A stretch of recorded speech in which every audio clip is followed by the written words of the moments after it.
Welcome to episode 17 review. ఈ రివ్యూలో మాట్లాడుకుందంటే first of all నేను సోనియాతోనే స్టార్ట్ చేస్తాను, ఎందుకంటే మాకు యాక్చువల్గా అదే మెయిన్ పాయింట్ అవుతుంది ఎప్పుడైనా. So first of all Sonia గురించి నేను మాట్లాడేస్తాను. ఏదైతే లాస్ట్ గేమ్ అయిందో బిలియన్ గేమ్, దాని గురించి నేను మాట్లాడతాను ఫస్ట్ అండ్ ఫార్మోస్ట్. నేను నా లాస్ట్ ఎపిసోడ్ రివ్యూలోనే అన్నా దట్ నాకు యాక్చువల్గా సోనియా చీఫ్ అవ్వడం అనేది నాకు ఈరోజు ఇష్టం లేదు. బట్ ఒకవేళ అయితే నాకు చూడాలని ఉందని అన్న. సో యాక్చువల్లీ ఈరోజు సంచలక్. అండ్ ఇంకో పాయింట్ కూడా నేను అన్నా, యాక్చువల్లీ ఇప్పుడు నిఖిల్ జనరల్గా తన గేమ్కి వాల్యూ ఇస్తుంటాడు అనమాట. కొంచెం అంటే మిస్టేక్ చేయకూడదు ఇలాగా మాట్లాడుతూ వస్తాడు అనమాట యాక్చువల్గా. సో నేనేమన్నా, ఇప్పుడు సోనియా అండ్ పృథ్వీరాజ్ బెల్ టీంలో ఉన్నాడు కాబట్టి తన ఎమోషన్స్ కానీ ఫ్లిప్ అయ్యావో ఇంకా అతను మాక్సిమం ఆల్టర్ అయిపోయినట్టే అన్న పాయింట్ కూడా నేను ఆల్రెడీ డిస్కస్ చేశాను. ఎందుకంటే సండే రోజు నాగార్జున సార్ అతను పొగిడిందే ఒక్క పాయింట్ పైన తన వాల్యూస్ ఉన్న గేమ్ ఆడుతున్నాడు. So very good. ఈ రోజు మనం అదే డిస్కస్ చేస్తున్నాం, బెలూన్స్ గేమ్. ఎందుకు సోనియా గురించి నేను ఎంత పర్టికులర్గా ఉన్నానంటే, ఎందుకంటే అక్క బేబక్కకి ఎన్ని మాటలు మాట్లాడిందంటే, ఒక ఫుడ్ విషయంలో 100% పర్ఫెక్షనిస్ట్ ఉండాలి. సెకండ్, ప్రేరణ విషయంలో ఎన్ని మాటలు మాట్లాడిందంటే, నువ్వు సంచాలకుగా ఫెయిల్ అయిపోయావు అన్నది. అంటే నలుగురిని ఇన్ని మాటలు మాట్లాడిన అక్క ఈరోజు సంచాలకుగా నిలబడింది. ఇప్పుడు అక్క ఏమైనా రూల్స్ స్టిక్ అయిందా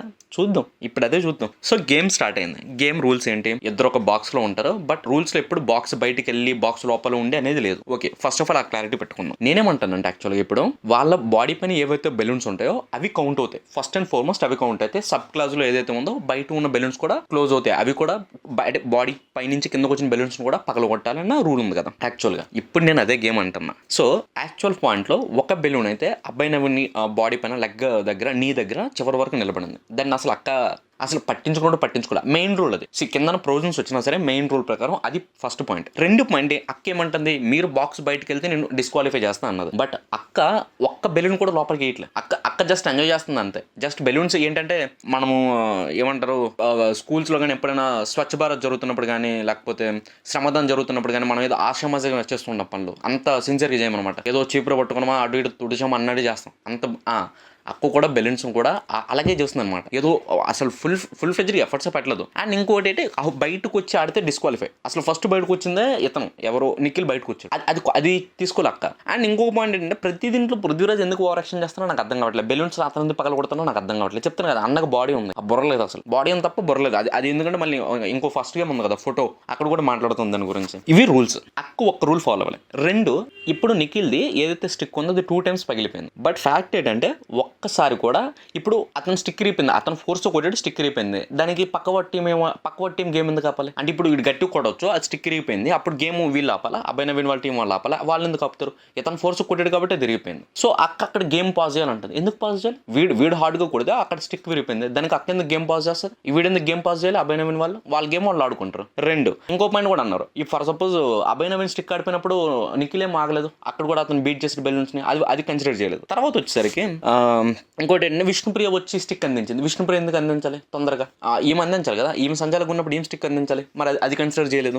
ఇంకా అదే అంటాను కదా, అక్క బయటకున్న ఒక్క బెలూన్స్ కూడా లోపలట్లేదు, బట్ లాస్ట్ లో మాత్రం బయట ఉన్న బెలూన్స్ కూడా క్యాలిక్యులేట్ చేస్తుంది. నువ్వు నిజంగా బయట ఉన్న బెలూన్స్ కానీ, అదే బయట ఉండి పక్కన కొట్టిన బెలూన్స్ కూడా నువ్వు నిజంగా క్యాలిక్యులేట్ చేయాలంటే నువ్వు నిజంగా బెలూన్స్ లోపల పెట్టి ఉండాలి కదా. సోనియా అక్క అదేం చేయదు. సోనియా అక్క జస్ట్ చూస్తుంది అంతే, జస్ట్ చూస్తారా నిలబడుతుంది అంతే. ఏదో బెలూన్స్ కూడా ఏదో ఆషామాషికి లోపల పెట్టడం తప్ప అసలు బయటకు వచ్చిన బెలూన్స్ ఏవి కంప్లీట్ గా పుష్ చేయలేదు. ఆమె లిటరల్లీ కంప్లీట్గా పుష్ చేయలేదు. ఇది ఫస్ట్ ఆఫ్ ఆల్. నేను అనుకున్నా లైక్ యష్మికి ఆల్రెడీ సోనియా పైన పాయింట్ ఉంది, లైక్ ఎక్కడైతే ఛాన్స్ దొరుకుతుందో అక్కడ ఆడుకుందామని పాయింట్ ఉంది. అండ్ ఈరోజు ప్రాపర్ ఛాన్స్ దొరికింది. నువ్వు ఒక సచెస్ చేయటారు, అందుకే ఇలా గేమ్ అయిపోయింది అన్నది. సో ఇదంతా జరిగింది. యష్మి ఛాన్స్ కోసం వెయిట్ చేస్తుంది, ఎక్కడ ఛాన్స్ వస్తుందా సోనియా పైన. ఈరోజు ఛాన్స్ వచ్చింది, లిటరల్లీ ఆడేసుకుని చెప్తాను, అవుట్ అండ్ అవుట్గా ఆడేసుకుంది. యాజ్ అ సంచాలక్ చేసి ఫెయిల్. చెప్తాను కదా, అక్క ఇన్ని రోజులు మాట్లాడింది లైక్ వీడిది అని మాట్లాడిన అక్క ఈరోజు సంచాలక్ వచ్చి 100% ఫెయిల్ అయిపోయింది. ఓపెన్ స్టేట్మెంట్ అది. ఆ రోజు ప్రేరణ ఫెయిల్ అయింది, ఈమె కూడా అలాగే ఫెయిల్ అయిపోయింది. ఫ్యాక్ట్ ఏంటంటే, ప్రేరణ 4 డిసిషన్స్ వల్ల కన్ఫ్యూజ్ అయిపోయింది, ఈమె పైన అలా నిలబడిపోయింది అంతే. పని చేయలేదు, పక్క డిసిషన్ తీసుకోలేదు, ఏం చేయలేదు, బట్ ఫెయిల్ అయిపోయింది సంచాలక్గా. అదే అంటాను కదా, పక్కడు చెప్పడానికి మన దగ్గర 100% ఉంటుంది, కానీ మనం ఏం చేయం. ఓపెన్ చెప్తున్నాం, మనం ఏం చేయం. అక్క ఇన్ని రోజులు అన్ని మాటలు మాట్లాడింది, ఈ రోజు అండ్ డిసిషన్కి వచ్చేసరికి నిఖిల్ వాళ్ళ టీం ఫేవర్గా ఇచ్చేసింది. అండ్ ఆ రూల్స్ అన్ని నిఖిల్ వాళ్ళ టీం ఫేవర్గా మాట్లాడిస్తుంది అక్క. అంటే బయటకు వెళ్ళాడు కాబట్టి నేను డిస్క్వాలిఫై చేస్తా, చాలా సార్లు బయటకు వెళ్ళాడు కాబట్టి నేను డిస్క్వాలిఫై చేస్తా, ఇవన్నీ మాట్లాడి నిఖిల్ వాళ్ళ టీంకి బయటకి ఇచ్చింది. అసలు యాక్చువల్ రూల్ ఏంటంటే, తన పైన ఉన్న లాస్ట్ వరకు బెలూన్ ఇతన పైన ఉంది, దాన్ని అసలు కన్సిడర్ చేయలేదు అక్క. సో అది. అండ్ నిఖిల్ చెప్తాను కదా, నిఖిల్ ఫుల్ సపోర్ట్ ఇస్తాను అసలు ఈమెకి, సోనియాకి ఫుల్ సపోర్ట్ ఇస్తాను. అండ్ మణికండ వచ్చి సోనియా పైన అగేన్స్ట్గా మాట్లాడుతుంటే నిఖిల్ చాపుతున్నాను. నేను మళ్ళీ అదే అంటున్నా, అసలు హౌస్లో ఎమోషన్స్ పెట్టుకోవద్దు. గేమ్ ఆడడానికి వెళ్తే గేమ్ ఆడడానికి వచ్చాం అంతే. చెప్పే కదా ఫ్లిప్ అవుతాడు పృథ్వీరాజ్ అండ్ సోనియా వీళ్ళ టీంలో ఉన్నాడు, జనరల్గా నిఖిల్ మంచిగా ఆడతాడు అని చెప్పా. నేను అన్న ఈ వీక్ కానీ ఫ్లిప్ అయ్యాడంటే ఇంకా మొత్తం పోయినట్టే అని చెప్పా. ఫ్లిప్ అయ్యాడు ఆల్రెడీ. సోనీకి ఎందుకు సపోర్ట్ చేయాలి? ఒప్పుకోవచ్చు కదా తన బెలూన్స్ లోపలికి తీసుకురాలేదని. అది ఈజీగా కనబడుతుంది. చాలా మంది ఆ పాయింట్ ట్రై చేస్తారు. యష్మి బల్ల గుద్ది చెప్తుంది దట్ ఒక్క బెలూన్ కూడా నువ్వు లోపల వేస్తున్నావు, నువ్వు అసలు ట్రై చేయట్లేదని. మరి ఇవన్నీ ఇన్సైడ్ ఫాల్స్ ఉన్నాయి. ఇప్పుడు ఏమేమంటుంది, బయటకు వచ్చి గేమ్ ఆడకూడదు అంటుంది. పోనీ బయట కొన్ని బెలూన్స్ లోపలికి తీసుకొచ్చిందా? లేదు. అలాంటప్పుడు నిఖిల్ ఎలా విన్నర్ చేస్తుంది? ఇప్పుడు బయట ఉన్న బెలూన్స్లో ఎక్కువ బెలూన్స్ తక్కువ బెలూన్స్ ఆరెంజెస్ బెలూన్స్ ఉన్నాయి, సో అవి ఎక్కువ పగిలిపోయి ఇచ్చింది. అసలు బయటకున్న బెలూన్స్ అన్ని లోపలికి వేసిందని గ్యారంటీ ఏంది? లోపలికి వేసి ఉంటే కదా. ఇప్పుడు ఏమంటుంది, బయటకు వెళ్ళి ఆడే కూడా నేను డిస్క్వాలిఫై చేస్తాను. బయటకు వెళ్ళి వండాలంటే ఫస్ట్ ఆఫ్ ఆల్ బయట బెలూన్స్ లోపలికి తీసుకురావాలి.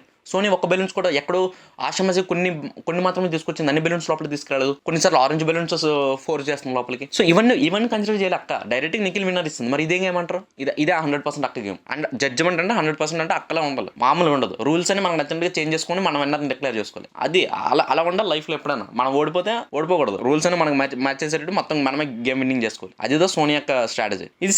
ఇది సోనియా గురించి ఫస్ట్ పాయింట్.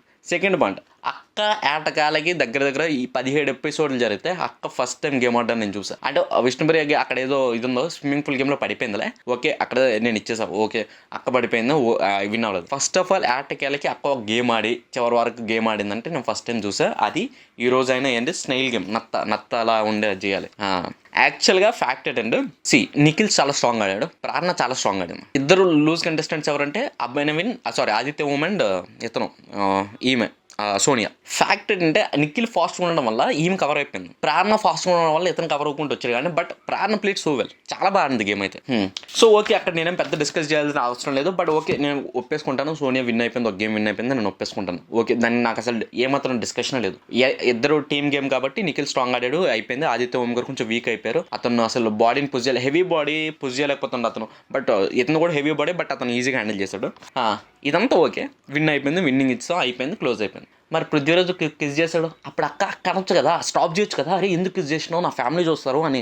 అక్క స్టాప్ చేయొచ్చు కదా, అక్క స్టాప్ చేయలే. అంటే విష్ణుప్రియ వచ్చి ఒక మాట అనేసరికి అంత రచ్చ చేసిన అక్క, వాడు ఓపెన్ అన్ని కెమెరాస్ ముందు కిస్ చేశాడు. అక్క ఒక్క మాట అనలా. ఎందుకు మాట అనలా? ఎందుకు మాట అనలే?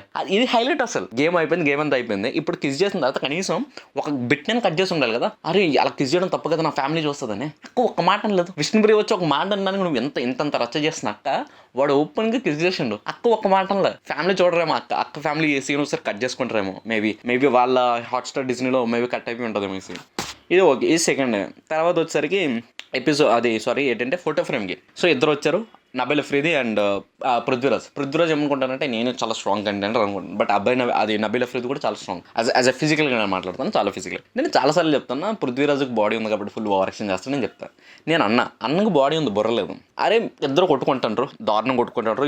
మీన్ నబీల్ అఫ్రీది టేబుల్ ఇంత టచ్ చేశాడు, దెబ్బ తగిలింది అన్న ఫేస్ వరకు వెళ్ళాడు. కొంచెం అది దెబ్బ తగిలింది. సో వెంటనే బిగ్ బాస్ ఇంటర్ఫియర్ అయ్యి ఒకరినొకరు టచ్ చేసుకోకూడదు అన్న రూల్ ఇంటర్ఫియర్ అయింది. ఒకరినొకరు రూల్ టచ్ చేసుకోకూడదు అన్న రూల్ చెప్పినా సరే అతని ఫోటోలు డిఫెండ్ చేయకుండా నబీల్ అఫ్రీది తర్వాత ఒక్కసారి కూడా టచ్ చేయలేదు, ఒక్కసారి కూడా అతన్ని పుష్ చేయలేదు. మొత్తం పృథ్వీరాజ్ ఒక్కసారి 2 సార్లు కదా, దగ్గర 6-8 సార్లు టచ్ చేసి ఉంటాడు, 6-8 సార్లు అతను పుష్ చేసి ఉంటాడు. బ్లాక్ చేయట్లే, అన్న పట్టేసుకోవడానికి రెడీ అవుతాడు. అదే అంటాను కదా, బాడీ ఉంటే సరిపోదు, బుర్ర కూడా ఉంటుంది. బుర్ర లేకుండా ఆడుతాడు అన్న. పట్టేసుకుంటాడు, ఆపేసుకుంటాడు. అరే రూల్ అంత క్లియర్గా చెప్పి బిగ్ బాస్ ఇంటర్ఫియర్ అయ్యి నువ్వు టచ్ చేయొద్దని అంత క్లియర్గా చెప్పిన తర్వాత కూడా పృథ్వీరాజ్ వచ్చి ఇంకా నబీల్ అఫ్రీదిని పట్టుకుంటే డిస్క్వాలిఫై చేయకుండా ఇంకేం చేస్తారు? అదే నాకు అర్థం కావట్లేదు. అంటాను కదా, బాడీ ఉంటే సరిపోదు, ఇది బుర్ర ఉండాలి. తర్వాత వచ్చేసరికి నాకు ఇంకో పాయింట్ నాకు అర్థం కావట్లేదు. అబ్బాయి నవీన్ ఉన్నాడు. సోనియా ఆ గేమ్ అయిపోయిన తర్వాత, ఏదైతే ఫోటో గేమ్ అయిందో గేమ్ అయిపోయిన తర్వాత అంటాడు, ఇప్పుడు సోనియా నాకు తను మాట్లాడితే నేను తీసుకోలేకపోతున్నాడు అన్నాడు. నాకు అది అర్థం కావట్లేదు. లైక్ లిటరల్లీ వీడెందుకు తీసుకోలేకపోతున్నాడు? వీడి క్లాన్ కాదు అమ్మాయి, వీడి ఇది కాదు. ఇప్పుడు గేమ్ ఆడుతున్నప్పుడు నీ క్లాన్ నువ్వు సపోర్ట్ చేసుకుంటా పక్క ఒక బయట ఉన్న అమ్మాయి, వేరే క్లాన్ ఉన్న అమ్మాయి వీళ్ళ టీం గురించి కానీ వాళ్ళ రూల్స్ గురించి మాట్లాడితే ఈడెందుకు ఫీల్ అవుతుందో నాకు అర్థం కావట్లేదు. హౌస్లోకి ఎందుకు గేమ్ ఆడడానికి వెళ్ళారు మీరు? ఎమోషనల్ మెయింటైన్ చేయడానికి వెళ్ళారా? అది నేను అంటాను కదా, ఇప్పుడు వీళ్ళ టీంలో ఉండి అరే మనం తప్పు గేమ్ ఆడారంటే ఫీల్ అవడానికి, పక్క టీంలో అమ్మాయి వీళ్ళు గేమ్ విన్ అయిన తర్వాత సో రూల్స్ మాట్లాడితే వీడెందుకు బాధపడాలి? అబ్బాయి నవీన్ అది కూడా సోనియా మాట్లాడుతుంటే. అందుకే చెప్తాను, ఈ రిలేషన్లో ఉండకూడదు, ఒకవేళ బ్యాడ్ రిలేషన్లో అంతకన్నా ఉండకూడదు. ఒక అమ్మాయి మాట్లాడి ఈ ఫీల్ ఇప్పుడు ఆ రిలేషన్ అంటే ఎలా ఉండాలి? ఈడు మాట్లాడితే ఆమె అర్థం చేసుకోవాలి, ఆమె మాట్లాడితే ఈడు అర్థం చేసుకోవాలి. ఆమె ఒక మాట అందని ఈడు ఫీల్ అయిపోతాను. బట్ ఇదే రివ్యూ. బట్ హైలైట్ ఏంటంటే సోనియా యొక్క సంచాలకంగా వచ్చింది అండ్ సోనియా యొక్క మన గేమ్ మనం చూస్తాం ఈరోజు. అది చెప్తూనే ఉన్నాం. అక్క 100% అంటే మళ్ళీ మామూలుగా ఉండదు. అక్క పర్ఫెక్షనిస్ట్, దెబ్బ కూడా 100% పడిపోవాలి. బేబాక్ అన్నది కదా, ఫుడ్ అంటే ఫుడ్ లాగే ఉండాలి, మిస్టేక్ అవ్వకూడదు. మరి అక్క ఈరోజు చేస్తుంది కదా 100%. రూల్స్ అన్ని తనకి ఫేవర్గా మార్చుకొని నిఖిల్ విన్ అయిపోయింది. అవన్నీ రాంగ్ రూల్స్ అని తెలిసిన నిఖిల్ దానికి సపోర్ట్ చేశాడు. పక్క వాళ్ళ మీద అరుస్తుండే సోనీ మీద అరిచినందుకు. సూపర్. చూద్దాం ఫర్దర్గా గేమ్ ఇంకేమవుతుందో. Thanks for the review. Thank you.